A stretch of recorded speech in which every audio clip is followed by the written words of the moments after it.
हाँ तो भाई आ गई तुम्हें भी इस सब्जेक्ट की याद। पूरे साल भर इसको स्टडी नहीं किया, लेकिन आज अगर इसको स्टडी कर लेते हो ना, तुम्हारे कंप्यूटर एप्लीकेशन में 50 में से 50 मार्क्स पक्के होने वाले हैं। इस बात की गारंटी मैं आपको दे सकता हूं। देखो भाई, कंप्यूटर एप्लीकेशन बहुत ही ज्यादा आसान है और इसके बहुत ज्यादा फायदे मिलेंगे आपको आपके रिजल्ट में। देखो होता क्या है, मैं आपको बताता हूं। जैसे कि मान लो कि आपका मैथ्स आपने पूरे साल भर स्टडी करी, आपने मैथ्स स्टडी करी, साइंस स्टडी करी, और मैथ्स में आपके कम नंबर रह गए। मैथ्स में कितने नंबर रह गए? मान लो कि आपके 40 मार्क्स रह गए।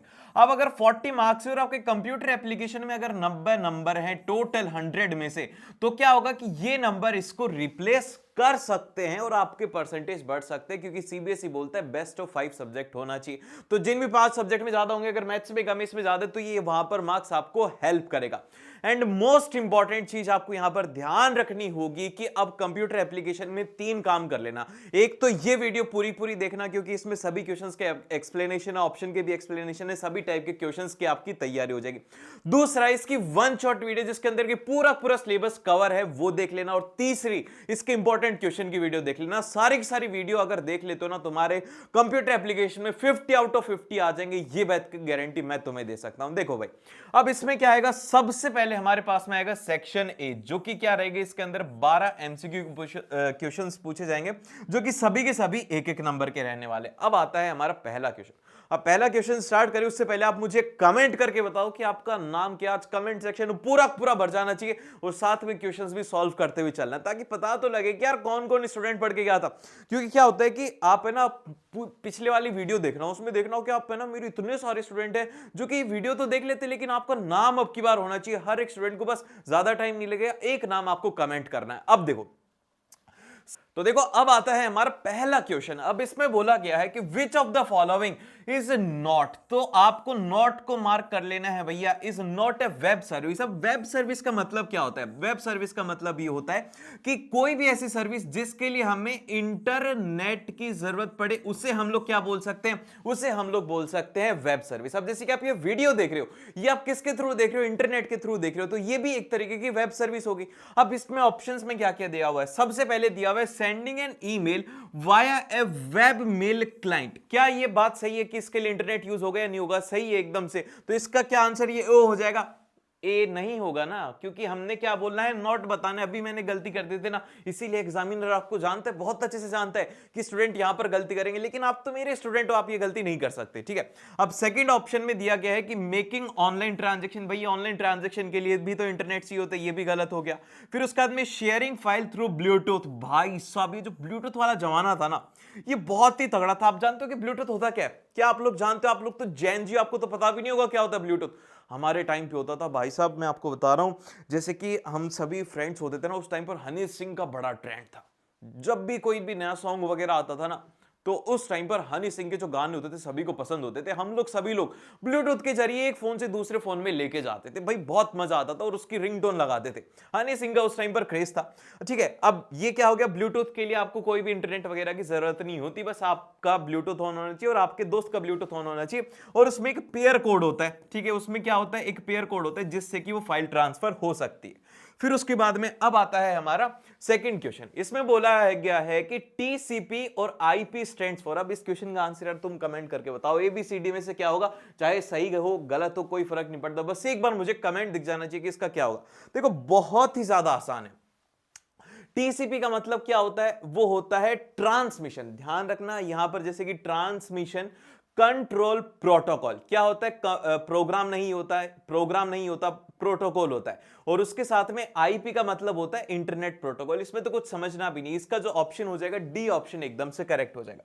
फिर उसके बाद में अब आता है हमारा अगला क्वेश्चन नंबर 3। अब क्वेश्चन नंबर 3 में हमसे कहा गया है कि information retrieval refers to the process of. Retrieval का मतलब ये होता है कि इंफॉर्मेशन को निकालना, कि वहां से हमें वापस से लेना है। तो अब इसमें बोला गया है कि क्या है? Locating and accessing information through search engine. इसमें बोला गया है कि अब जैसे कि क्या होता है कि आप जब गूगल पर जाते हो, तो क्या होता है कि कोई एक इंसान होगा जिसने कि जैसे कि क्लास 10th के बारे में पढ़ा होगा, अब आप स्टूडेंट हो और आप उस क्वेश्चन को सर्च करते हो तो ऑलरेडी वो इंफॉर्मेशन वहां पर डाल चुका है, वो इंफॉर्मेशन है, लेकिन आप वहां पर गए हो क्या, उस इंफॉर्मेशन को ढूंढने के लिए, आप क्या करने गए, रिट्रीव करने के लिए गए हो। तो इसको क्या बोला जाता है, इसको बोला जाता है इंफॉर्मेशन रिट्रीवल। तो इसीलिए सबसे पहले locating and accessing the information through the search engine, search engine से हम लोग जो भी इंफॉर्मेशन करते हैं वो रिट्रीव करते हैं, ठीक है, ये बात आपको ध्यान रखना होगा। अभी जैसे कि वीडियोस जब यूट्यूब पे आती है तो ये क्या होता है, जब YouTube पर वीडियोस आती हैं तो इसमें आप लोग क्या करते हो, इसमें भी तो YouTube भी तो क्या एक तरीके का सर्च इंजन है,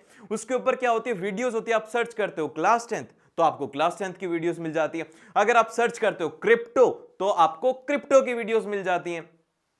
तो ठीक इसी तरीके से अब आपके पास में आता है क्वेश्चन नंबर 4। अब क्वेश्चन नंबर 4 में बोला गया है कि which of the following is an attribute of body tag. अब देखो ये बॉडी टैग क्या होता है, कैसे इनको यूज करना है, ये सब आपको पता होना चाहिए। जैसे कि सबसे पहला जो यहां पर हमें ऑप्शन दिया गया है वो दिया गया है वी लिंक। अब वी लिंक का मतलब क्या होता है, जैसे कि आप देखते होंगे ना कि आपने जैसे कि गूगल पर कुछ भी सर्च किया तो वहां पर क्या आती है, सबसे पहले ब्लू कलर की सारी वेबसाइट्स आती है जो कि आपकी नॉन विजिटेड होती है, लेकिन नीचे नीचे आपकी कोई ना कोई एक विजिटेड वेबसाइट होती है, मोस्ट विजिटेड। तुम्हारे फोन की मुझे पता है कौन सी मोस्ट विजिटेड, तो वो क्या होती है, वो हो जाती है हमारे पास में दूसरे कलर की, वो पर्पल कलर की हो जाती है। तो अब तो गूगल पे तो ऐसे ही होता है और कहीं का मुझे पता नहीं तुम कहां कहां क्या सर्च करते हो, तो अब पर्पल कलर की हो जाती है।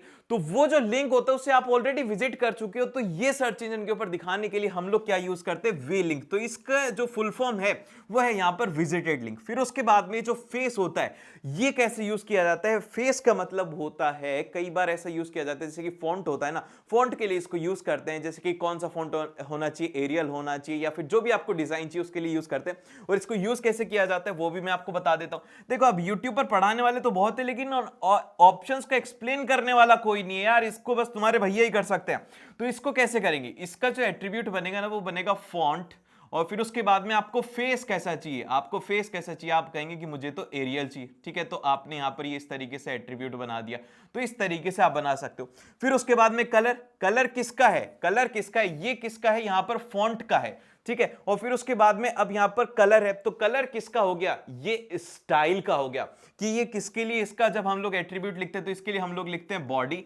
स्टाइल कैसी चाहिए हमें, स्टाइल कैसी चाहिए, स्टाइल के लिए हम लोग लिख देंगे जैसे कि हमें रेड चाहिए, हमें रेड कलर बहुत ज्यादा पसंद है, ये हमने लिख दिया। तो इस तरीके से हम लोग हर किसी का एट्रीब्यूट लिख सकते हैं। और फॉन्ट साइज किसका, ये ऑप्शंस नहीं है, बस इसका जो आंसर है वो तो वी लिंक है, लेकिन इनको आपको समझना होगा, अगर एग्जाम में ऐसा ना आकर के कुछ और आ जाएगा तो उस केस के अंदर आप लोग क्या करने वाले हो, ठीक है। तो ये बात आपको ध्यान रखनी है। फिर उसके बाद में अब आता है हमारा अगला क्वेश्चन जो कि है यहां पर क्वेश्चन नंबर 5। इसमें बोला गया है कि in HTML the BG colour attribute is used to. अब ये जो बीजी कलर यार इसमें तो साफ साफ पता लग रहा है ना, बीजी मतलब बैकग्राउंड, तो किसके लिए काम में आएगा, तो ये काम आएगा यहां पर to set the background colour of web page. क्या ये बात सही है, एकदम से सही है, उसके बैकग्राउंड को सेट करने के लिए आएगा। तो बीजी से आप समझ जाओ कि बैकग्राउंड का। फिर उसके बाद में select the text of the web page, बिल्कुल गलत है। और फिर उसके बाद में set the background image of web page, ये भी गलत है। इसके लिए क्या यूज में लिया जाता है, इसके लिए जब भी हमें कुछ भी सेट करना होता है ना, तो इसके लिए आप ध्यान रखना कि इसमें हमें उस इमेज की लोकेशन बतानी होती है, जैसे कि इमेज करके .jpg, ठीक है, कुछ भी हो सकता है, कुछ भी फॉर्मेट में हो सकता है, तो उसमें हमें इमेज को पहले स्पेसिफाई करना होता है। और लास्ट में कि सेट द बैकग्राउंड टेक्स्ट, ये हो ही नहीं सकता, इसमें कभी भी बैकग्राउंड टेक्स्ट वेब पेज का हम लोग सेलेक्ट नहीं कर सकते, सेट नहीं कर सकते। और फिर इसके बाद में आता है, अब आता है हमारा क्वेश्चन नंबर 6। अब क्वेश्चन नंबर 6 है ना आप लोगों के लिए, अब ये है ना बहुत ज्यादा ध्यान से सुना, इसमें कुछ इंफॉर्मेशन है जो कि ध्यान रखना, एग्जाम में पूछी जा सकती है, एमसीक्यू इनसे आ सकता है। इसमें बोला गया है कि which of the following is a use of VoIP। अब ये VoIP होता क्या है, ध्यान से सुनो। इसकी जो फुल फॉर्म है ना वो है यहां पर वॉइस ओवर इंटरनेट प्रोटोकॉल, ठीक है। क्या आप ये बात समझ गए, ठीक है, ये आप समझ गए कि इसका फुल फॉर्म क्या होती है। तो इसको बोला जाता है VoIP। अब ये कब यूज में आता है, जैसे कि मान लो कि अब तो आप लोगों को अगर फोन करना होता है तो आप कैसे फोन कर लेते हो, फोन उठा के फोन कर लेते हो। तो इसमें भी दो तरीके होते हैं, एक तो होता है कि आप इंटरनेट के थ्रू कॉल कर रहे हो, और एक दूसरा अपने सिम कार्ड होता है ना आपके फोन में, उसके थ्रू आप करते हो। तो वो किसके थ्रू करते हो, आप वीओआईपी के थ्रू करते हो। अब ये टेक्नोलॉजी क्या है कि आपके दोस्त के पास आपका नंबर होना चाहिए और आपके पास उसका नंबर होना चाहिए, तो फिर आप दोनों एक दूसरे से कनेक्ट कर लेते हो। लेकिन अब जैसे कि आप जब व्हाट्सएप पे करते हो तो क्या आपको सिम की जरूरत होती है? बिल्कुल भी नहीं होती। या फिर आप जैसे कि और कोई हो गया, जैसे कि स्काईलाइन हो गया या फिर स्काई पे हो गया, तो इस तरीके की जो एप्लीकेशन है जो कि हम लोग इंटरनेट यूज करते हैं ना, तो वहां पर क्या होता है, वो हम लोग यूज करते हैं इंटरनेट। तो जब भी हम लोग इंटरनेट यूज करते हैं बात करने के लिए, तो वहां पर यूज में आता है वीओआईपी। ठीक है, तो अब इसमें क्या आ जाएगा, तो इसमें सबसे पहले बोला गया है कि transmitting multimedia content over internet. भाई ये काम थोड़ी होता है, वीओआईपी का तो ये काम होता ही नहीं। ये काम किसका होता है, ये काम होता है हमारे इंटरनेट का, जैसे कि ट्रांसफरिंग ऑफ फाइल वगैरह, ये सब उसी से ही होता है। ठीक है, फिर उसके बाद में सेंडिंग एंड रिसीविंग ईमेल्स। नहीं भाई, ये सेंडिंग एंड रिसीविंग ईमेल्स इसका काम नहीं होता। इसमें दो चीजें आती है। देखो, सबसे पहले तो आता है यहां पर SMTP। ठीक है, SMTP आता है, और फिर उसके बाद में एक आता है POP3 आता है। ठीक है, एक तो होता है यहां पर सेंडिंग मेल ट्रांसफर प्रोटोकॉल, और एक होता है यहां पर पोस्ट ऑफिस प्रोटोकॉल। ये सेंड करने के काम आता है मेल्स को, और ये रिसीव करने के काम आता है। दो तरीके के प्रोटोकॉल होते हैं, ये आपको पता होना चाहिए। और फिर उसके बाद में आता है कि making voice call over internet. तो ये सी ऑप्शन इसका एकदम से करेक्ट हो जाएगा कि हम वॉइस कॉल कर सकते हैं इंटरनेट के थ्रू, तो वहां पर वीओआईपी टेक्नोलॉजी यूज की जाती है। और फिर इसके बाद में अब आता है हमारा अगला क्वेश्चन। अब इसमें बोला गया है कि which of the following best describe the main responsibility of a web server, कि एक वेब सर्वर की मेन रिस्पॉन्सिबिलिटी होता क्या है।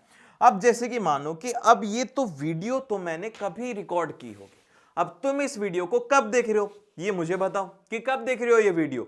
मुझे पता है 99% स्टूडेंट का आंख जब खुलती है, अरे भाई आज क्या है, आज कंप्यूटर एप्लीकेशन का पेपर है जी।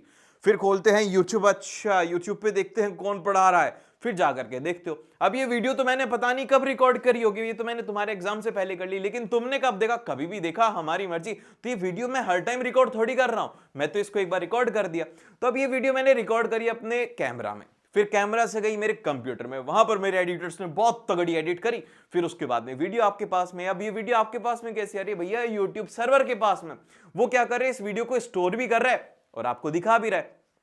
तो इसको कहा जाता है, ये जो पूरी पूरी प्रोसेस होती है ना, ये काम होता है पूरे पूरे वेब सर्वर का, कि पहले तो वो वीडियो क्या लेगा, मुझसे लेगा, फिर उसके बाद में बोलेगा कि क्या मैं बच्चों को दिखा दूं, 10th वाले बच्चों को। मैंने कहा दिखा दो, नहीं तो वो फेल हो जाएंगे। ठीक है, तो अब ये काम होता है उसका।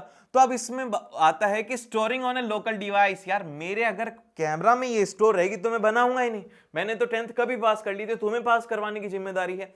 तो इसलिए ये वाला ऑप्शन गलत हो गया।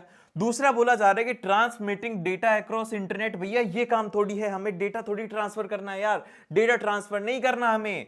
फिर उसके बाद में नेक्स्ट आता है कि होस्टिंग वेबसाइट, ये आई ना बात, hosting website and delivering content to the web browsers, की वेब ब्राउजर्स को कंटेंट देने का काम किसका होता है, यहां पर ये होता है वेब सर्वर का। अब आप कहोगे कि भैया यूट्यूब का तो ऐप होता है ना, लेकिन वो सारा सारा बैकलिंक कनेक्टेड किससे होता है, ये ब्राउजर से होता है। ठीक है, क्या आप ये बात समझ गए? ठीक है, इतनी बात समझ गए तो आप अगले क्वेश्चन पर आ जाते हैं, बहुत ही बढ़िया बात है।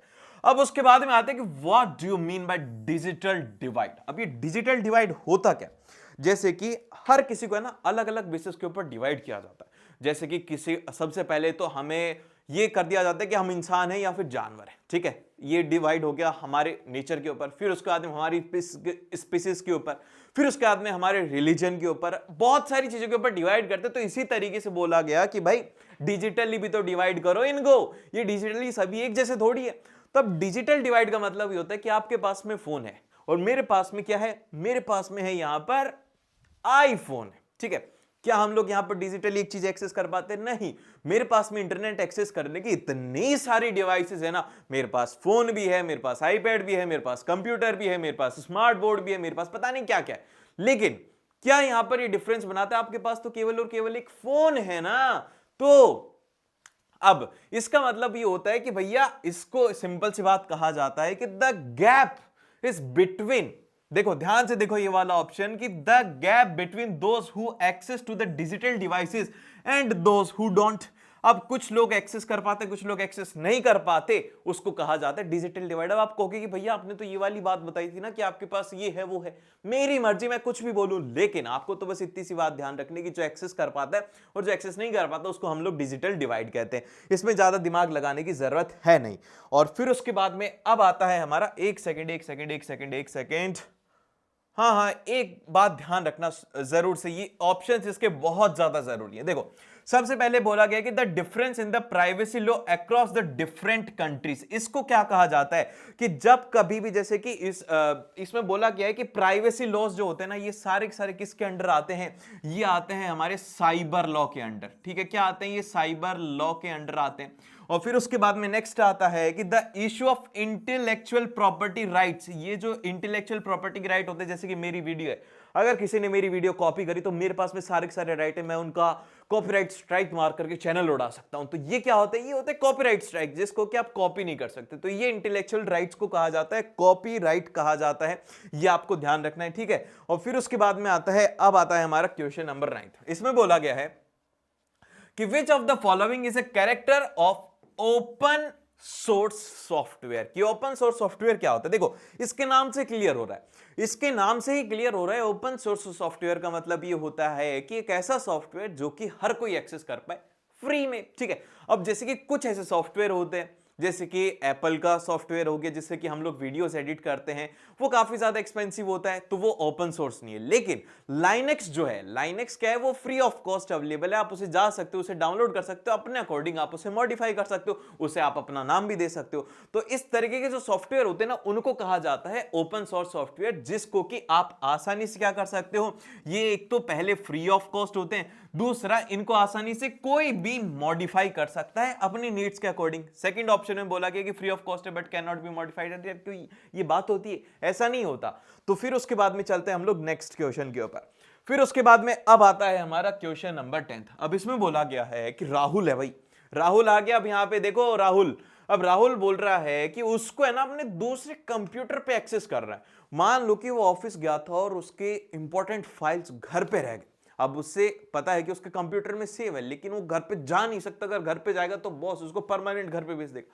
तो उससे बोला जाता है कि उसको कौन सा प्रोटोकॉल यूज करना चाहिए जिससे कि वो इसको आसानी से एक्सेस कर पाए। ठीक है, तो देखो सबसे पहले बोला गया है, पहले नहीं होता, मैं कई बार टंग स्लिप हो जाती है ना दोस्तों। तो अब सबसे पहले ऑप्शन में दिया गया है SMTP। इसकी पहले भी हम लोग इंफॉर्मेशन ले चुके थे, इसको बोला जाता है सेंडिंग मेल ट्रांसफर प्रोटोकॉल। फिर उसके बाद में POP3, पोस्ट ऑफिस प्रोटोकॉल, जो कि क्या आता है, रिसीव करने के काम आता है और ये सेंड करने के काम आता है। दोनों किसके काम आते हैं भैया, ईमेल के काम आते हैं। क्या हमारे राहुल का काम इससे हो जाएगा, अरे उसे ईमेल थोड़ी चाहिए, उसे तो फाइल चाहिए। फिर उसके बाद में HTTP क्या होता है, HTTP तो वेबसाइट के लिए होता है। तीसरा आता है टेलनेट। टेलनेट इसका एकदम से करेक्ट ऑप्शन हो गया कि उसके अगर घर वाले कंप्यूटर पर अगर टेलनेट उसने इंस्टॉल कर रखा होगा तो उसी आईडी से अगर वो अपने ऑफिस वाले कंप्यूटर में लॉगिन कर लेगा तो उस फाइल को एक्सेस कर सकता है, तो इसे कहा जाता है। फिर उसके बाद में अब आता है हमारा अगला क्वेश्चन। अब इस क्वेश्चन के अंदर बोला गया, क्वेश्चन नंबर 11, ध्यान से पढ़ना, इसके अंदर असर्शन रीजनिंग वाला क्वेश्चन। इसमें बोला गया कि FTP is used for transferring file over a network. अब कोई भी नेटवर्क हो सकता है, जैसे कि आपका मोबाइल नेटवर्क हो सकता है, आपका वाईफाई हो सकता है, उसके थ्रू आप किससे ट्रांसफर कर सकते हो, FTP से कर सकते हो। तो इसमें बोला गया, इसका रीजन दिया गया है कि FTP encrypts all the file transfers. बिल्कुल भी नहीं होता, FTP इनक्रिप्ट नहीं करता है। जैसा आपने, जैसे कि जो भी ट्रांसफर किया इंटरनेट के थ्रू, आपने कुछ भी लिखा इंटरनेट के ऊपर, आपने सीधा मुझे भेज दिया एज अ प्लेन टेक्स्ट, वो मेरे पास में आ गया, इनक्रिप्ट नहीं हुआ। लेकिन व्हाट्सएप पे क्या होता है, जैसे कि मानो कि अब एक एग्जांपल लेते हैं कि ये हो आप लोग, ये तो सबसे पहले तो ये हूं मैं, मेरा नाम जानते हो आप लोग, मेरा नाम है आयुष, और आपका नाम क्या है, आपका नाम बोल देते चलो पिंकू। ठीक है, पिंकू कोई भी है। अब मेरे को पिंकू को एक सीक्रेट बात बतानी है, जो कि यहां पर ये जो राजू को पता नहीं लगनी चाहिए। ठीक है, अब जैसे कि अगर हम लोग FTP से ट्रांसफर करते ना, तो ये हमारी बात बीच में सुन सकता था, लेकिन हमने क्या किया, इनक्रिप्टेड सॉफ्टवेयर यूज किया, व्हाट्सएप। तो व्हाट्सएप के ऊपर क्या होता है, सारी सारी जो डेटा होता है वो इनक्रिप्टेड होता है। तो इससे क्या होगा कि अब हमारा डेटा क्या हो गया, इनक्रिप्ट हो गया, कोड हो गया। तो इसको हमने अगर मान लो कि लिख दिया एप्पल, तो राजू को क्या सुनाई देगा, ये तो बनाना की बात कर रहे हैं। तो यहां पर पिंकू को तो पता है वापस से वो इनक्रिप्ट होकर इसके पास में आ जाएगा एप्पल, लेकिन ये सोचेगा ये तो आज बनाना खाने वाले हैं, ठीक है। तो ये होता है, ठीक है। तो इसलिए यहां पर ये सेकंड वाला रीजन इनकरेक्ट हो गया, तो ऑप्शन नंबर सी इसका करेक्ट हो गया कि ए ट्रू है, आर फॉल्स है। फिर उसके बाद में अब आता है हमारा अगला क्वेश्चन नंबर 12। क्वेश्चन नंबर 12 में कहा गया है कि when we enter the URL of a website in a address bar, the web browser retrieves the web page from the web server। क्या ये बात एकदम से सही है? क्या ये थोड़ा सही सही बोल रहा है? क्या ये बात एकदम से सही कह रहा है? हाँ भाई, ये बात तो सही कर रहा है कि जब भी हम लोग कोई भी यूआरएल को वेबसाइट पर जाते हैं तो वो वेब ब्राउजर क्या करता है, वो ढूंढता है कि जैसे कि आपने कोई भी एक अपनी वेबसाइट जब लॉगिन की, कौन सी वेबसाइट कोई भी की होगी, मुझे क्या पता, तो वहां पर क्या होता है कि वो वेब पेज ढूंढता है। आपने लिखा कुछ भी XYZ, तो वो क्या करेगा, देखेगा कि भाई इंटरनेट के ऊपर ये XYZ कहां है, वो एक सेकंड में पूरी पूरी वेबसाइट देखेगा, फिर देखेगा कि अच्छा ये तो XYZ तो यहाँ पे है, तो इसको यहाँ पे जाना है, तो फिर ये आपको XYZ वहां से दिखा देगा। तो क्या ये काम ये करता है? बिल्कुल सही करता है। फिर उसके बाद में इसका रीजन क्या दिया गया, इसका रीजन ये दिया गया है कि the web browser uses the HTTP protocol interact with the web server and retrieves the web page। क्या HTTP प्रोटोकॉल यूज करते हैं भाई? यही तो यूज करते हैं, इतनी देर से हम लोग यही तो पढ़ रहे हैं। तो एकदम से करेक्ट हो गया, ए ऑप्शन इसका करेक्ट हो गया। क्या आप ये बात समझ पाए? बहुत ही अच्छे तरीके से समझ पाए होंगे। फिर उसके बाद में अब चलते हैं हम लोग नेक्स्ट सेक्शन के ऊपर, जो कि है हमारा सेक्शन नंबर बी, जो कि कैसे रहेंगे, शॉर्ट आंसर टाइप क्वेश्चंस रहेंगे। 2 नंबर आपके यहां पर पक्के हो जाएंगे, ध्यान से समझना, बहुत इंपॉर्टेंट बातें बता रहा हूं, मजाक मजाक में पढ़ लोगे, कंप्यूटर में फुल मार्क्स आ जाएंगे। और वो वीडियोस मिस नहीं करना, 1 शॉट वीडियोस और फुल रिवीजन और क्वेश्चंस, बस 3 वीडियो कर लोगे ना, मजा आ जाएगा एग्जाम वाले दिन। अगर वीडियो अभी देख रहे हो, एग्जाम वाले दिन बस सुबह वाली वीडियो मिस मत कर देना, पूरा पूरा रिवीजन आपका उसमें, ठीक है। अब सबसे पहले बोला गया है कि what is the importance of comments. Comments की इंपॉर्टेंस क्या होती है, हमसे पूछिए भाई साहब, कमेंट्स की इंपॉर्टेंस क्या होती है। जब भी आप लोग कमेंट करते हो, छोटे छोटे बच्चे, तो बड़ा अच्छा लगता है। और फिर उसके बाद में दूसरा क्वेश्चन में बोला गया है कि right the syntax for writing the comments in HTML page.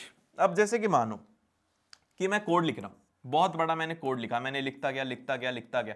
अब एक टाइम पर मैं एक ऐसा कोड लिख रहा हूं जिसके लिए कि मुझे है ना उसको ध्यान रखना है कि यार ये यहां पर ये कुछ है, तो उसके लिए क्या लिया जाता है, कमेंट को काम में लिया जाता है, कि जो कि यूज नहीं आएगा कोड में, लेकिन वो इंपॉर्टेंट होता है। तो इसीलिए इसका जो आंसर हम लोग लिखने वाले हैं कि comment help in explaining the code, कि क्या हो रहा है वहां पर। जैसे कि मान लो कि मैंने कुछ भी XYZ कोड लिखा और मुझे एक कोई वैल्यू रखनी थी, तो मैं क्या करूंगा, मैं इस तरीके से लिखूंगा, ठीक है। फिर उसके बाद में मैं कुछ भी लिख दूंगा, जैसे कि मैंने XYZ लिख दिया, और फिर उसके बाद में मैं इसको क्लोज कर दूंगा, ताकि जब भी मैं एक्सेस करूँ ना तो मुझे पता लग जाए कि यार ये कोड इस कंडीशन के ऊपर लिखा हुआ, तो हो सकता है कि इसमें एरर है, मेकिंग इट मोर रीडेबल, जिससे कि मैं उसको रीड कर पाऊं। और इसका सिंटेक्स क्या होता है, इसके सिंटेक्स के लिए सबसे पहले हमें एक्सक्लेमेशन मार्क लगाना होता है, जो कि हमने पहले लगाया। फिर उसके बाद में जो भी हमारी कमेंट होती है वो लिखते हैं, फिर उसके बाद उसे क्लोज कर देते हैं। देन फिर इसके बाद में आता है नेक्स्ट क्वेश्चन। अब नेक्स्ट क्वेश्चन में क्या है, 14th क्वेश्चन है। देखो सनाया काम करती है भाई, सनाया ने क्या काम किया है, क्लास 10th की स्टूडेंट है, उसको पढ़ना अच्छा लगता है थ्रू ऑनलाइन, उसको ऑनलाइन पढ़ना अच्छा लगता है, जैसे कि आप लोगों को पढ़ना अच्छा लगता है ना। लाइक नहीं किया तुमने यार, क्या चल रहा है, नहीं करोगे लाइक? करो यार, लाइक करना है, ठीक है। अब उसके बाद में नेक्स्ट आता है online platform, what approach see use for studying called, कि उसके अप्रोच को क्या कहा जाएगा। And mention any two advantage, यार एडवांटेज ही एडवांटेज है भाई। सबसे पहला एडवांटेज, कभी भी एक्सेस करो, कहीं भी एक्सेस करो। दूसरा कि ये कोई भी टाइम के लिए अवेलेबल रहती है, फ्लेक्सिबल होता है। हमारा मन कर रहा है कि भैया आज तो मैं सोते हुए पढ़ूंगा, आप ये वीडियो बनाओ सुबह 4 बजे, मेरा मन मेरी मर्जी, मैं तो 8 बजे पढ़ूंगा।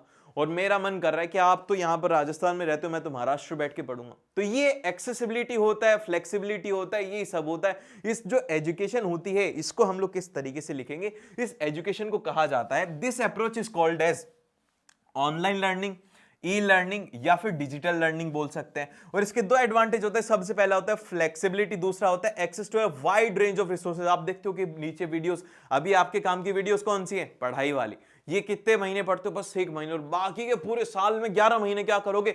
एंजॉय करोगे, यूट्यूब पर ऐसी वैसी वीडियोस देखोगे। ये काम होता है तुम्हारा। तो यही होता है कि आपके पास में बहुत सारी वाइड रेंज ऑफ रिसोर्सेज हैं कि आप इंटरटेनमेंट भी देख सकते हो, आप सॉन्ग भी देख सकते हो, आप डांस भी देख सकते हो, आपकी मर्जी, आपको फोन, आप कुछ भी कर सकते हैं भाई साहब। ठीक है, अब उसके बाद में नेक्स्ट आता है क्वेश्चन नंबर इसका 14th भी। देखो और वाले क्वेश्चंस आएंगे, इसमें आपको चॉइस दी जाएगी कि आप कौन सा करना चाहते हो। सेकंड में बोला गया है कि what do you understand by the term web address, कि वेब एड्रेस से समझते क्या हो भैया? सिंपल सी बात समझो, अगर एड्रेस आ रहा है ना, एड्रेस का मतलब ये होता है जैसे कि मैं आपको बोलूं कि आज आप मुझे ना अपने घर पे बुला लो, तो आपको मुझे घर पे बुलाना होगा तो आप मुझे एड्रेस दोगे कि भैया मेरे घर का नंबर ये है, आप इस घर पे आ जाओ, यहां पर मैं आपको मिल जाऊंगा। ठीक है, तो इसी तरीके से क्या होता है कि एक वेब पेज जो होता है ना, इनका भी एक एड्रेस होता है। And how is different from an email address. अब ईमेल एड्रेस से कैसे डिफरेंट होता है? देखो वेब एड्रेस पे क्या होता है कि कोई भी आ सकता है, बहुत सारे लोग आ सकते हैं। ईमेल एड्रेस के ऊपर क्या होता है? ईमेल एड्रेस आपका एक पर्टिकुलर एक पार्क्ड एड्रेस होता है, आपका खुद का इंडिविजुअल पार्क्ड एड्रेस होता है। जैसे कि वेब एड्रेस में यूट्यूब हो गया ना, तो यूट्यूब क्या है? यूट्यूब एक पूरी एक वेब एड्रेस है। वहीं पे जैसे कि मेरी एक ईमेल आईडी है successcurrent@gmail.com, तो वहां पर क्या है कि उसको मैं एक्सेस कर सकता हूं, लेकिन यूट्यूब को क्या है, कोई भी एक्सेस कर सकता है वेब ब्राउजर के थ्रू, लेकिन आप मेरी ईमेल को एक्सेस नहीं कर पाओगे क्योंकि पासवर्ड मुझे ही नहीं पता। ठीक है, अब इसके लिए हम लोग क्या बोलेंगे? तो देखो भाई सिंपल से हम लोग बोलेंगे कि एक वेब एड्रेस जो होता है ना, यूआरएल उसे कहा जाता है, is used to locate a website, कि यूआरएल को यूज करके हम लोग उस वेबसाइट को लोकेट कर लेते हैं। फिर उसके बाद में डिफरेंस ये होता है कि web address is used to locate a website while an email address is used to send and receive emails. कितना सिंपल बनाया ना मैंने, कितनी सिंपल सिंपल बातें लिखी हैं, ज्यादा कॉम्प्लेक्स बनाने की जरूरत नहीं, बड़ा ही सिंपल सब्जेक्ट है। क्या तुम्हें दिख तो रहा है क्या ये एक तो ज्यादा छोटा हो गया हो? ज्यादा छोटा हो गया ना तो ऐसे जूम कर लेना, ऐसे इस तरीके से। ठीक है, तो वो आपके लिए जूम इन हो जाएगा। अब क्वेश्चन नंबर 5th बोल रहा हूं, 15th है ब्रो। तो अब इसमें बोला गया है कि Aarav is designing a web page. देखो भाई स्टूडेंट्स काम करते हैं, तुमने कंप्यूटर एप्लीकेशन पढ़ा ही नहीं है। बोल रहा है and wants to set the background colour and the text colour, write the code to achieve this using HTML attributes. तो हम इसके लिए क्या करेंगे? हम उसको कोड लिखना सिखाएंगे। हम उससे कहेंगे भाई एक काम कर, तू देख, वो बोल सकते हैं कि भाई तू एक काम कर, क्या कर कि तुझे बॉडी कलर सेट करना है ना, तो इस तरीके से लिख उसको। सबसे पहले लिख बॉडी बीजी कलर, कौन सा चाहिए? येलो चाहिए तो येलो लिख दे। फिर उसके बाद में टेक्स्ट कैसा चाहिए? टेक्स्ट चाहिए रेड। तो हमने उसकी दोनों ही दोनों प्रॉब्लम सॉल्व कर दी। बॉडी कलर के लिए हमने क्या यूज किया? बीजी कलर यूज किया। ठीक है, और फिर उसके बाद में उसके टेक्स्ट कैसे उसको चाहिए? उसके टेक्स्ट उसको चाहिए रेड। तो ये आपको ध्यान रखना होगा, ये दोनों एक साथ आएंगे कि उस बॉडी के अंदर जो कंटेंट रहेगा उसका टेक्स्ट कैसा होना चाहिए? वो होना चाहिए रेड। आप कहोगे कि भैया मुझे तो येलो ही चाहिए, तो यहां पर हटा के येलो लिख दो ना भाई, क्यों टेंशन ले रहे हो? तो ये आप कर सकते हो।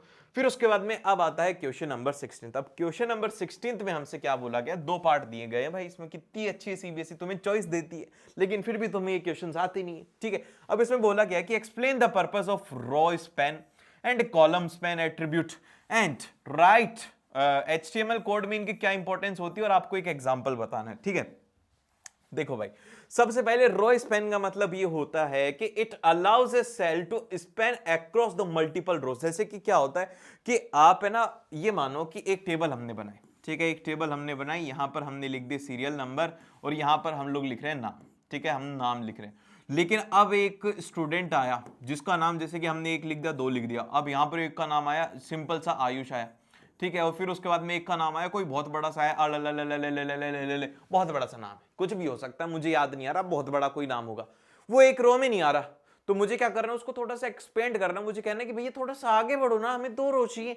तो उसके लिए क्या करेंगे हम लोग? उसमें बोलेंगे कि आप एक काम करो, उसके लिए लिखो TD रो स्पैन। आपको लिख देना है कितने? 2 चाहिए भैया, उसमें लिख देंगे हम लोग डेटा, जो भी आएगा उसका नाम आ जाएगा, जो भी हो सकता है। फिर उसके बाद में नेक्स्ट आता है कॉलम स्पैन। कॉलम स्पैन का मतलब ये होता है कि allows a cell to span across the multiple columns, की एक से ज्यादा कॉलम में एक्सपेंड करने के लिए कॉलम स्पैन को काम में लेते हैं। इसका क्या हो जाता है? TD column span. TD का मतलब होता है यहां पर टेबल डेटा। ये 2 तरीके के होते हैं, देखो ये होता है टेबल डेटा, क्या आप इस बात को समझ पाए? ये होता है टेबल डेटा, और दूसरा एक होता है यहां पर इसमें TH का मतलब होता है टेबल हेडिंग। क्या आप इसे समझ जाओगे? ये बात आपको ध्यान रखनी है, आगे हमारे क्वेश्चन में काम आने वाली है। और इसका सेकंड वाले पार्ट में बोला गया है कि Shruti wants to create a numbered list on हर वेब पेज की, उसको अपने वेब पेज के ऊपर क्या करना है, एक नंबर्ड लिस्ट बनानी है। Explain the purpose and the types to start the attribute in a tag with example. आपको उसको एट्रीब्यूट बताना है कि भाई कौन सा एट्रीब्यूट वो यूज करे और कैसे वो यूज करे। तो देखो इसमें क्या होता है कि सबसे पहले एक टाइप एट्रीब्यूट को यूज किया जाता है। अब टाइप एट्रीब्यूट क्या होता है, type attribute defines the style of ordering list, कि कैसे स्टाइल चाहिए, जैसे कि ऑर्डर्ड चाहिए या फिर नॉन ऑर्डर्ड चाहिए, और फिर उसके बाद में कि कितने से वैल्यू आपको स्टार्ट करनी, ये सब कुछ हम लोग इसमें कर सकते हैं। अब हम इसे करेंगे कैसे, सबसे पहले HTML लिखा, हेड को लिखा, क्लोज कर दिया, बॉडी में लिखा, बॉडी में ऑर्डर्ड लिस्ट चाहिए। अब कैसी चाहिए, हमें आई से स्टार्ट करना है, स्टार्ट कहां से हो, वो हो 4 से। तो अब इसमें क्या होगा, ये हो गया 4, फिर उसके बाद में हो गया 5, ये हो गया 6। तो इस तरीके से वो उसमें अपीयर होने लग जाएंगे, कुछ भी वैल्यू हो सकती है, तो वो हम लोग इसमें स्पेसिफाई कर सकते हैं। और क्या आना चाहिए, सबसे पहले हमने लिखा li, फर्स्ट वैल्यू लिख दी, फिर उसके बाद में हमने सेकंड लिखा li, फिर उसके बाद में फिफ्थ वैल्यू लिख दी। और इस तरीके से हम लोग लिख सकते हैं। OL का मतलब होता है यहां पर ऑर्डर्ड लिस्ट। क्या होता है, OL का मतलब होता है यहां पर ऑर्डर्ड लिस्ट। क्या आप इतनी बात समझ गए? अगर आप इतनी बात समझ गए ना तो आप बहुत ज्यादा स्मार्ट स्टूडेंट है, ठीक है। अब उसके बाद में चलते हैं हम लोग नेक्स्ट क्वेश्चन के ऊपर। नेक्स्ट में बोला गया है 17th वाले में, 17th में बोला गया है कि what is the purpose of hyperlink. Hyperlink का पर्पस क्या होता है, जैसे कि मानो कि मैं चाहता हूं कि मैं यहां पर क्लिक करूं और मेरा एक वेब पेज खुल जाए, मैं यहां पर क्लिक करूं फिर एक वेब पेज खुल जाए, मैं चाहता हूं कि यहां पर क्लिक करूं एक वेब पेज खुल जाए। सिंपल है। Amazon जानते हो, Amazon पे क्या होता है कि आपके सामने बहुत सारे प्रोडक्ट होते हैं, एक फोन होता है, फिर उसके बाद में एक दूसरा फोन होता है। ये क्या होता है, ये होता है आपका आईफोन होता है। आप आईफोन के ऊपर क्लिक करते हो तो आप आईफोन को देख लेते हो, फिर उसके बाद में उसके ऊपर क्लिक करते हो तो आप चेकआउट पर चले जाते हो। तो क्या होता है, यहां पर लिखा हुआ आईफोन है, लेकिन ये क्या है, ये इसके अंदर एक इसका पूरी की पूरी वेबसाइट का लिंक होता है। तो जैसे आप इस पर क्लिक करते हो आप आईफोन पे पहुंच जाते हो, ठीक है। और फिर इसके बाद में बोला गया है कि कौन सा हम लोग यहां पर हाइपर रेफरेंस एट्रीब्यूट यूज करते हैं, उसका एक एग्जांपल लिखो। तो चलो हम लोग लिख लेते हैं इसके लिए। तो सबसे पहले तो बोला जाता है कि the purpose of hyperlink is to link one web page to another web page. कि आप ऑलरेडी अमेजोन के वेब पेज पे हो, ठीक है, क्या हो आप अमेजोन के वेब पेज पे, आप देख रहे हो क्या आईफोन। अब आपको आईफोन पर जैसे आप क्लिक करते हो तो कई बार आपको वो स्टोर के ऊपर रीडायरेक्ट कर देता है। तो अमेजोन के एक वेब पेज से दूसरे वेब पेज पर भागने के लिए हम लोग क्या यूज करते हैं, हम लोग यूज करते हैं हाइपरलिंक को। अब इसका एट्रीब्यूट क्या होता है, ध्यान से देखना। हम सबसे पहले लिखते हैं यहां पर HREF और वहां पर हमारी वेबसाइट का नाम होता है, जैसे कि हम लिख देते हैं abcd.com, ठीक है। और फिर उसके बाद में हमने ये यहां पे लिख दिया। अब दिखना कैसा चाहिए, हमें दिखना चाहिए XYZ में। XYZ पर जब हम क्लिक करेंगे तो क्या हो जाएगा, वो उस पर हमें पहुंचा दे। तो इस तरीके से आपने लिख दिया, तो ये जो वेबसाइट है ना, ये इसके ऊपर क्लिक करते ही आपको उस वेब पेज पर पहुंचा देगी, ठीक है। और फिर उसके बाद में आता है अगला क्वेश्चन। अब इसमें बोला गया है हमसे 18th क्वेश्चन पे आ गए, बताओ यार क्या इतना फास्ट हम लोग कर सकते हैं क्या, क्या हम इतना फास्ट पढ़ाई कर सकते हैं क्या, कितना टाइम हुआ है हमें पढ़ते हुए, आपको ये वीडियो देखते हुए कितना टाइम हुआ है, मुझे एक बार कमेंट करके बताओ क्या तुमने एक बार में पूरी वीडियो देखी है। चलो यार फालतू की बात ज्यादा हो गई है आज, लेकिन कोई बात नहीं, मजा आना चाहिए भाई। पढ़ाई है ये कोई वो नहीं है हमारे लिए। देखो इसमें क्या बोला गया है, इसमें बोला गया है कि हमें इस पूरी टेबल को कंप्लीट करना है। अब इसमें क्या है, ये येलो है, येलो क्या है, पूरी पूरी उसकी बॉडी का कलर है, तो आपको इसको पूरे ब्लैंक को फिल करना है। तो ध्यान से देख लेना, येलो बोला है तो हम इसमें क्या लिखेंगे। देखो सबसे पहले मेरे को यहां पर बॉडी कलर करना है ना, तो मैं सिंपल सा यहां पर बैकग्राउंड करना है, ठीक है, बैकग्राउंड। तो यहां पर मैं क्या लिखूंगा, बैकग्राउंड, ठीक है, बैकग्राउंड कलर लिख दूंगा बस।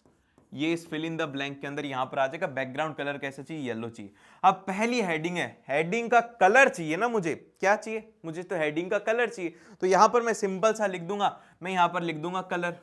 क्या आप इसको पढ़ पा रहे हो, मुझे लगता है कि आपको दिख रहा है। तो यहां पर हमने लिख दिया कलर। अब हमें स्टाइल भी तो चाहिए ना, एरियल चाहिए भैया हमारे टेक्स्ट। तो हम इसमें लिख देंगे फॉन्ट कैसे चाहिए, कौन सी फैमिली से चाहिए हमें। तो हम यहां पे लिखेंगे, क्या लिखेंगे, वो लिखेंगे फॉन्ट फैमिली। क्या हम यहां पर ये लिख सकते हैं, क्यों नहीं लिख सकते, सही लिखेंगे, एग्जाम में गलत थोड़ी लिख के आएंगे। फिर उसके बाद में पैराग्राफ स्टार्ट हो गया। पैराग्राफ में 16 पिक्सल्स लिखा हुआ है। हमेशा ध्यान रखना कि पिक्सल्स का मतलब ये होता है कि कितनी आपको टेक्स्ट की साइज चाहिए, उसे कहा जाता है यहां पर पिक्सल। तो ठीक है, अब ये टेक्स्ट साइज होती है तो इसीलिए हम लोग इसे क्या बोल देते हैं, इसको बोल देते हैं हम लोग फॉन्ट साइज। ठीक है, क्या आप इसे बोल सकते हो कि फॉन्ट की साइज हमें कितनी चाहिए, भैया 16 चाहिए, 17 चाहिए, 18 चाहिए, 19 चाहिए, 20 चाहिए, वो हम यहां पर लिख देंगे। ठीक है, आपको ये बात ध्यान रखनी है कि बैकग्राउंड कलर कैसा था, येलो।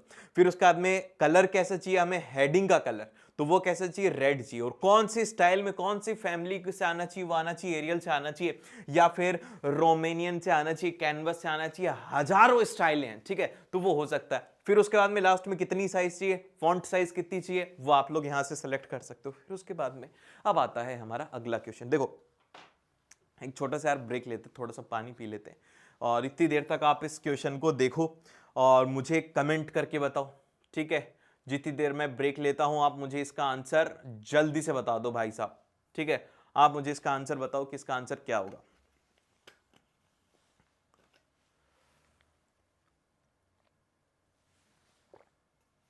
लीजिए, जल पी लीजिए।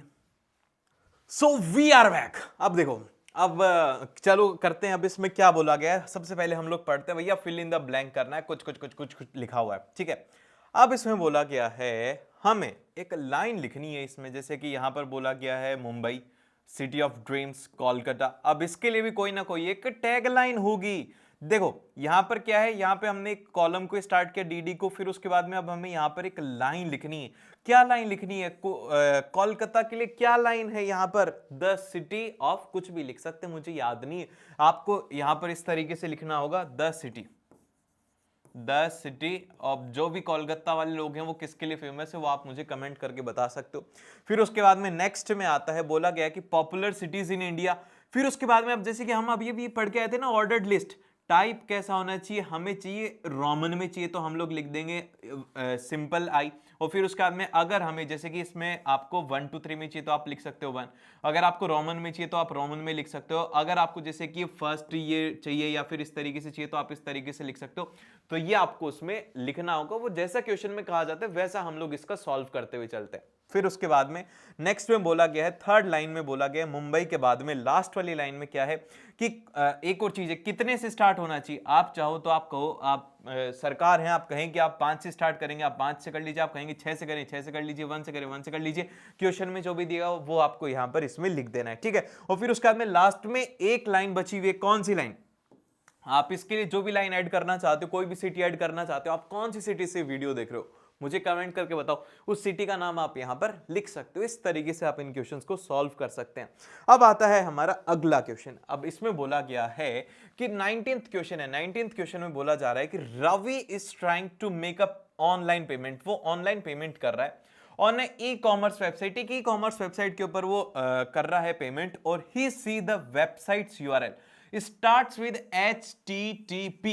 ठीक है, और फिर उसके बाद में बोला गया कि should he continues with the payment and give reason, कि क्या उसको करना चाहिए या फिर नहीं करना चाहिए। अब HTTP का मतलब दो तरीके से होता है, दो होती हैं, आप वेबसाइट ध्यान से देखना। एक तो बड़ी वेबसाइट्स होती है जैसे कि रियल वेबसाइट, Amazon हो गया, फ्लिपकार्ट हो गया, और एक होती है जैसे कि फेक वेबसाइट। तो इनमें क्या डिफरेंस होता है, इनमें एक छोटा सा डिफरेंस होता है, वो होता है ये सिंपल, अगर HTTP है ना, ये तो इंटरनेट पर अगर कोई भी वेबसाइट है तो वो इसको फॉलो करते हैं, लेकिन अगर इसके आगे लग जाए S का मतलब होता है सिक्योर। तो हम लोग बोलते हैं कि अगर कोई भी एक URL स्टार्ट होता है HTTP से which is not secure, and HTTPS is a secure website, तो इसीलिए रवि को कंटिन्यू नहीं करना चाहिए, क्योंकि HTTPS is required for the safe transaction as it ensures the encrypted communication। अभी हमने encrypt का मतलब समझा था कि डेटा को कोई और ना पढ़ पाए, जैसे कि अगर हैक भी हो जाए तो वो तो मिलेगा कि ये तो क्या कर रहे हैं, ये तो हमारे पास में, ये तो डेटा नंबर आया ही नहीं, तो उनके पास में डेटा हमारा पूरा पूरा encrypt होता है HTTPS वेबसाइट्स पे। ठीक है, फिर उसके बाद में आता है नेक्स्ट सेक्शन सी क्वेश्चंस। अब ये शॉर्ट आंसर टाइप है, 3 नंबर के क्वेश्चंस आने वाले हैं। अब ये क्वेश्चंस कैसे आएंगे ये ध्यान से देखना। इसमें अधिकतर जो क्वेश्चंस आते हैं ना, जैसे कि एरर वाले क्वेश्चंस आते हैं, इस तरीके के क्वेश्चंस ज्यादा पूछे जाते हैं। तो अब इसमें बोला गया है, सबसे पहले बोला गया है कि the following statement contains an error, और आपको इसको रीराइट करना है। सबसे पहले इसमें बोला गया है ए हाइपर रेफरेंस। अब कोई भी एक वेबसाइट है educational.gov.in, अब यहां पर बोला गया है ए कलर पर्पल, फिर उसके बाद में बोला गया क्लिक हियर, फिर उसके बाद में इसको क्लोज कर दिया। बोला गया कि the colour of hyperlink when it click should be pink, तो बोला क्या यहाँ पर पिंक होना चाहिए। तो यार अब आपने बोला है कि यहाँ पर ए कलर को पर्पल है तो इसको हटा करके क्या कर दो ना, पिंक कर दो ना। अब इस पे भी हम स्टूडेंट से ही पूछोगे क्या आप लोग, इसको सिंपल सा कर दिया। फिर उसके बाद में बोला गया है कि एक टाइटल है जिसका फॉन्ट हमें दिया हुआ है कितना, 16 पिक्सल दिया हुआ है। फिर उसके बाद में यहां पर बोला गया है हमारा वेब पेज, और हमने इस टाइटल को क्लोज कर दिया। बोला गया कि the web page title should be, क्या होना चाहिए, वो होना चाहिए my web page without any font related attributes, की उसके अंदर कोई भी फॉन्ट रिलेटेड एट्रीब्यूट्स नहीं होने चाहिए। तो इसमें हम लोग क्या बोलेंगे भैया, वो आप सारी सारी चीजें उसमें हटा दो। आपने वो जो टेक्स्ट साइज वगैरह लिखी है वो आप हटा दो, तो वहां से वो हट जाएगा। तो बस ये आपको करना है। फिर उसके बाद में बोला गया है थर्ड वाले के अंदर कि फॉन्ट टाइप क्या बोला गया है, एरियल बोला गया। उसकी साइज क्या बोलेगी, बोलेगी 12, और बोला गया कि वेलकम टू माय वेबसाइट, और फिर फॉन्ट को क्लोज कर दिया। अब बोला गया है कि should be Arial font and size is 12, की बोला गया है कि ये ही होना चाहिए। तो ऑलमोस्ट ये तो एकदम से सही दिया हुआ है। फिर उसके अंदर क्या डिफरेंस है, इसके अंदर डिफरेंस ये है कि आप इसको डायरेक्टली नहीं लिख सकते हो, आप फॉन्ट टाइप नहीं लिख सकते हो। हमने पहले पढ़ा था ना फेस वाला, तो फॉन्ट का फेस एट्रीब्यूट होता है। तो यहां पर ये हम लोग इसको कैसे करेंगे, इसको हम लोग बोलने वाले हैं, ये हो जाएगा फॉन्ट फेस कैसा चाहिए, एरियल चाहिए। फिर उसके बाद में साइज कितनी चाहिए, वो चाहिए 12। तो इस तरीके से इसको हम लोग करेक्ट लिखने वाले हैं। हमेशा ध्यान रखना कि इसको फॉन्ट फेस लिखा जाता है, फॉन्ट फैमिली भी लिखा जाता है, और इस तरीके से बहुत सारी चीजें होती है। लेकिन आपके एग्जाम में जो मार्किंग स्कीम में गिवन है वो यही गिवन है। और फिर इसके बाद में आता है अगला क्वेश्चन। अगले क्वेश्चन में बोला गया है यहां पर सुचिता। अब सुचिता क्या कर रही है, वो एक एग्जामिन कर रही है एक यूआरएल को, जिसका यूआरएल गिवन है https data government.gov.in। तो सबसे पहले यहां पर https है मतलब क्या है, ये है सिक्योर है। क्या ये सिक्योर है, बिल्कुल सिक्योर है। And has a few questions, help her by providing answers of the following questions. सबसे पहले बोला गया कि which part of the URL represents the protocol, की कौन सा पार्ट यहां पर रिप्रेजेंट करता है प्रोटोकॉल को। तो भैया सिंपल सी बात है, https ही तो करता है, इतनी देर से ये तो कर रहे हैं। अगर https है तो यहां पर क्या है, सिक्योर है, और अगर http है तो नॉन सिक्योर है, ठीक है। और फिर उसके बाद में दूसरे में क्या बोलती है, दूसरे में बोल रही है कि what is the meaning of S in https। कोई सवाल हुआ, पिछले 1 मिनट से हम लोग यही कर रहे हैं, ये तो आपको पता ही है। फिर उसके बाद में बोला गया कि what do the abbreviation URL and www stands for world wide web. ये तो हमें आना ही चाहिए यार, ठीक है। अब इसमें हम लोग कुछ भी नहीं कर सकते, इतने आसान आसान क्वेश्चन आते और फिर भी तुम्हारे वो अच्छे नंबर नहीं आते, ठीक है। ये यूआरएल का मतलब होता है यूनिफॉर्म रिसोर्स लोकेटर, और www का मतलब होता है वर्ल्ड वाइड वेब। क्या ये आप इतनी बात समझ पाए। तो चलो नेक्स्ट क्वेश्चन के ऊपर। अब नेक्स्ट क्वेश्चन में बोला गया, कौन सा क्वेश्चन पर आ गया भैया, 22 पेपर आ गए और पता भी नहीं लगा। Right a suitable code for embedding an audio and video in a web page.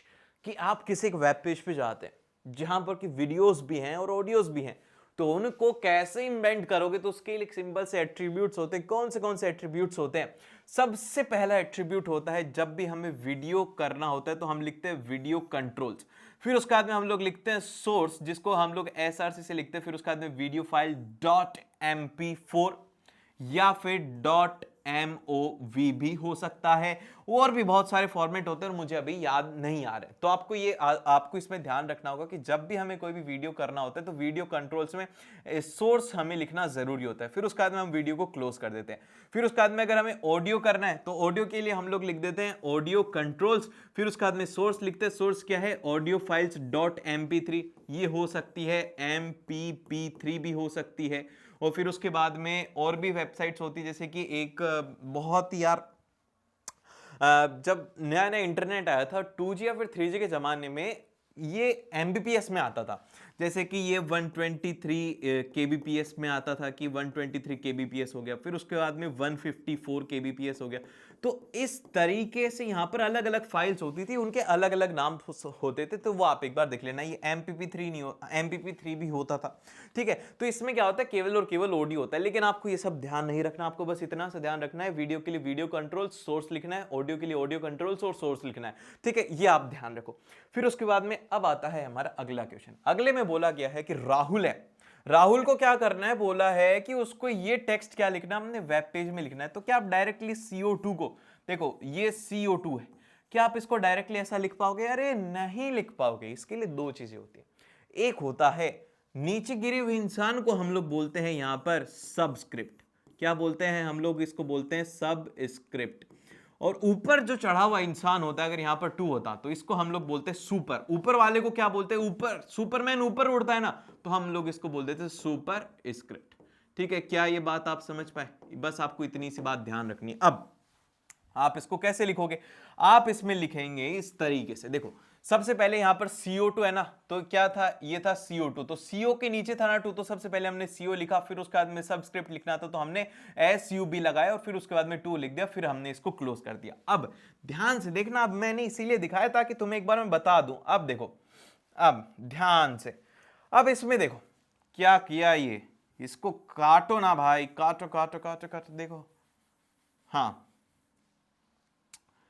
अब देखो इसमें एक है ये x plus Y plus Z का होल स्क्वायर है, तो इसमें हमें इसको लिखना होगा, तो हम कैसे लिखेंगे? सबसे पहले आपको क्या लिखना है? आपको लिखना है x प्लस वाई, क्या इसके ऊपर कुछ भी है? कुछ भी नहीं है। फिर उसके बाद में इसके ऊपर क्या चाहिए? हमें सुपर स्क्रिप्ट चाहिए, तो हमने क्या लिखा? SUP। कितना चाहिए?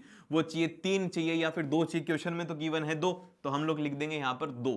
फिर उसके बाद में हम इसे क्लोज कर देंगे, इस एट्रीब्यूट को हमने इसको यहां पर ऐसे क्लोज कर दिया, तो ये हो गया। लेकिन अब मेरा आपसे छोटा सा, बहुत ही छोटा सा, एकदम छोटा सा डाउट है मेरा, वो क्लियर कर दो कि अगर मैं बोल देता हूं कि ये है ना, ये हो जाता है यहां पर x की पावर 4 प्लस ऑफ y का स्क्वायर, तो मैं इसे किस तरीके से लिखूंगा? आप मुझे एक कमेंट करके बता दो, मैं आपको मान जाऊंगा कि आप इसे कैसे लिखने वाले हैं। ये वाला क्वेश्चन आपके लिए होमवर्क है, x की पावर 4 प्लस वाई का स्क्वायर है, ये आप मुझे कमेंट करके बताओ, देखता हूं कौन कौन स्टूडेंट इसे कर पाता है, और कमेंट में मैं इसका आंसर पिन कर दूंगा।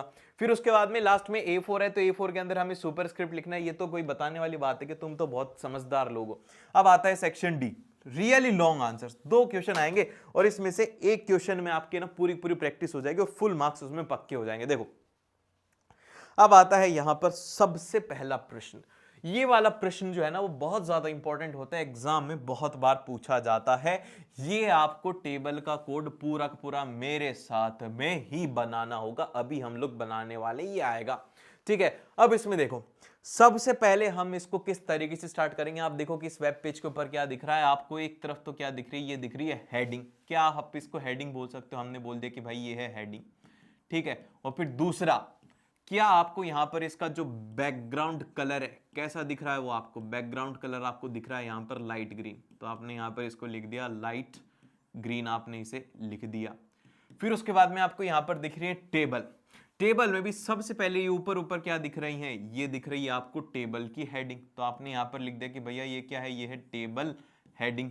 ठीक है, अब आपने यहां पर ये टेबल हेडिंग लिख दिया। अब उसके बाद में आप एक चीज अब नोटिस करोगे, ये सारे के सारे टेबल डेटा है, लेकिन इसमें नीचे यहां पर उन्होंने गलती करी हुई है। इन्होंने क्या यूज किया हुआ है? इन्होंने यूज किया हुआ है रो स्पैन की, उन्होंने 2 कॉलम को नहीं 2 रोज को एक साथ मर्ज कर दिया। वो सारे के सारे आपसे इसमें पूछ लिया। आप अगर इतना समझ जाते हो ना तो आपके लिए अब सॉल्व करना बड़ा ही आसान हो जाएगा। अब हम लोग सीधा सीधा सॉल्व करते हैं। आपको मैं अब कोड लिख के दिखाता हूं, देखो।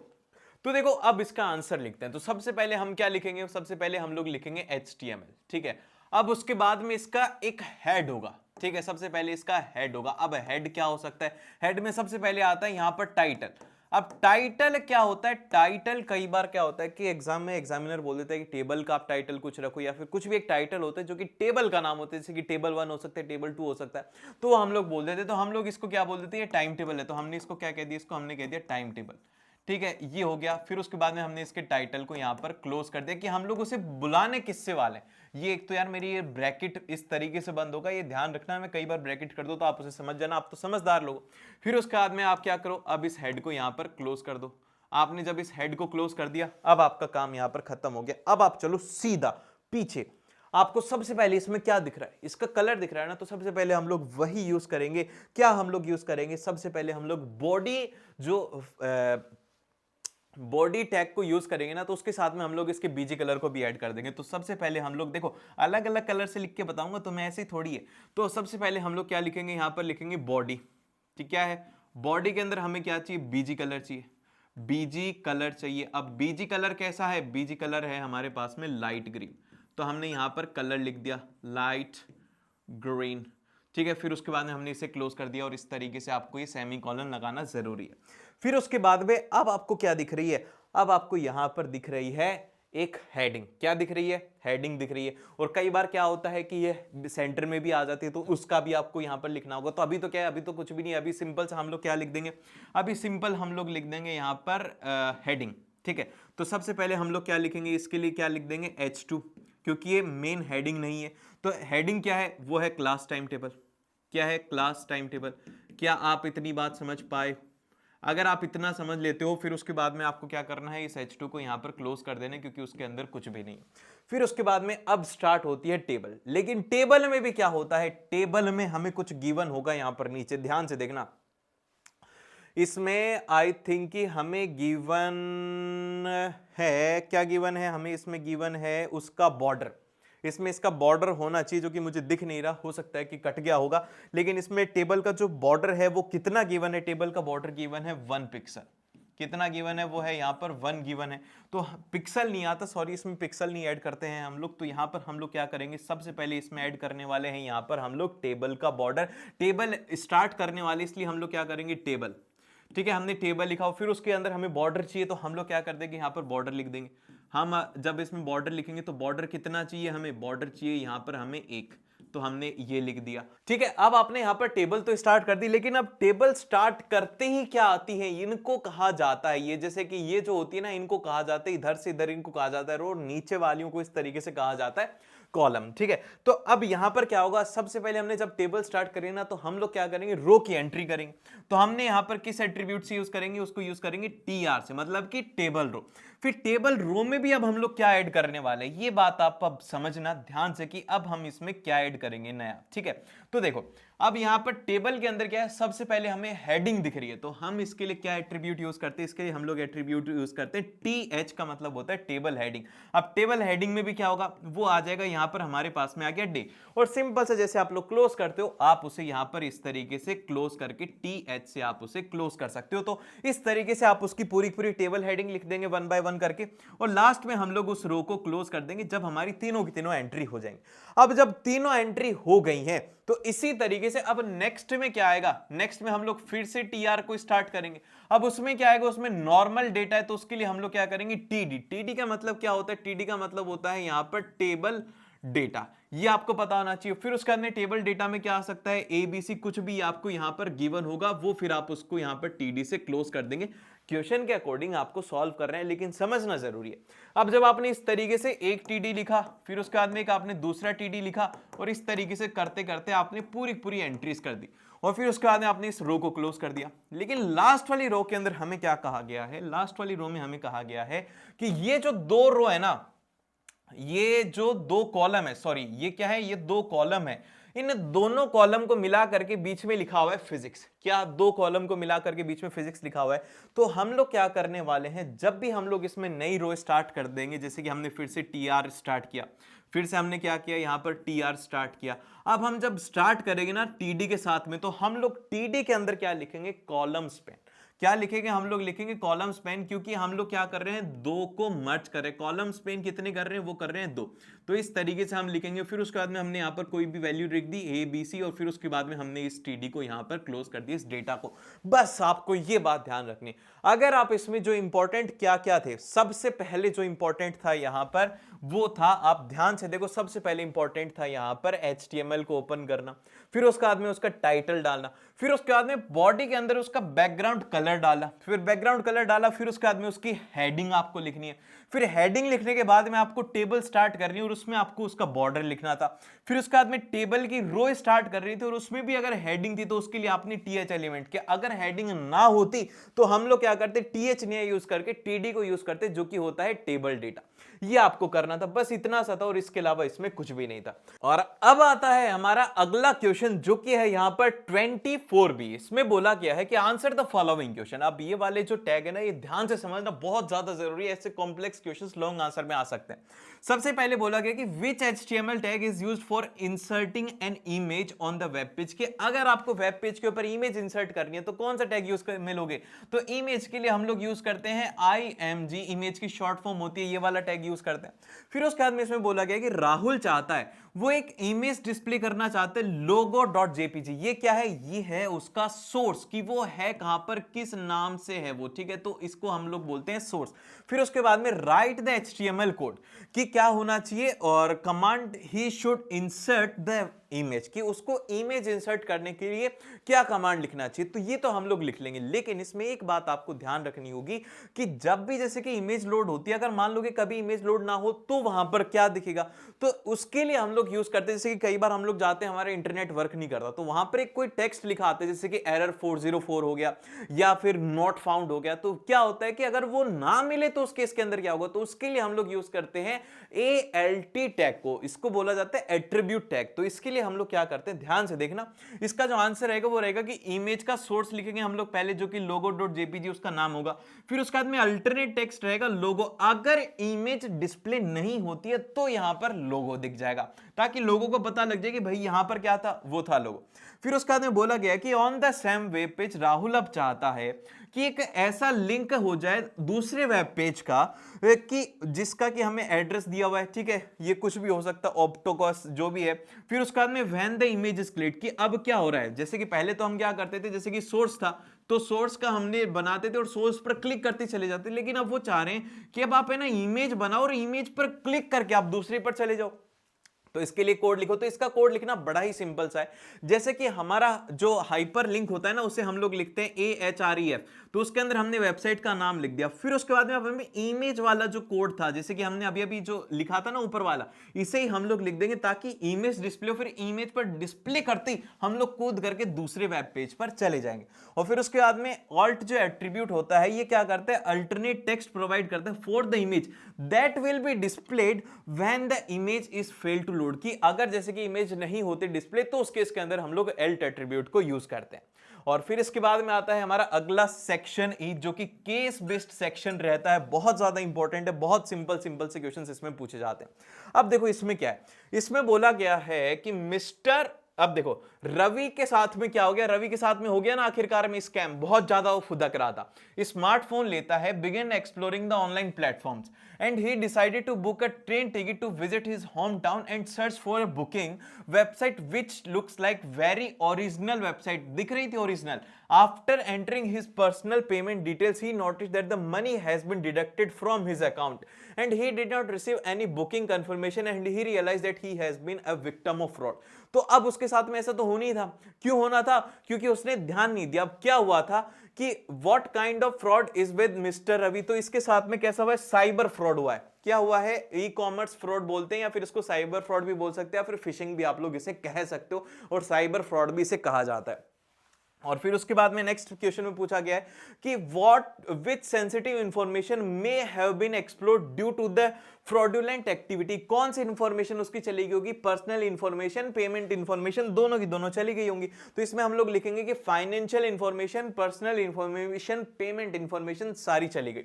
और फिर उसके बाद में नेक्स्ट में आता है कि what should mister Ravi have checked in the URL before entering his detail, कि उसको अपनी डिटेल्स चेक डालने से पहले क्या देखना था, अभी इतनी देर से तो समझ रहे थे HTTPS उसे देखना था, तो वो उसे देखना था।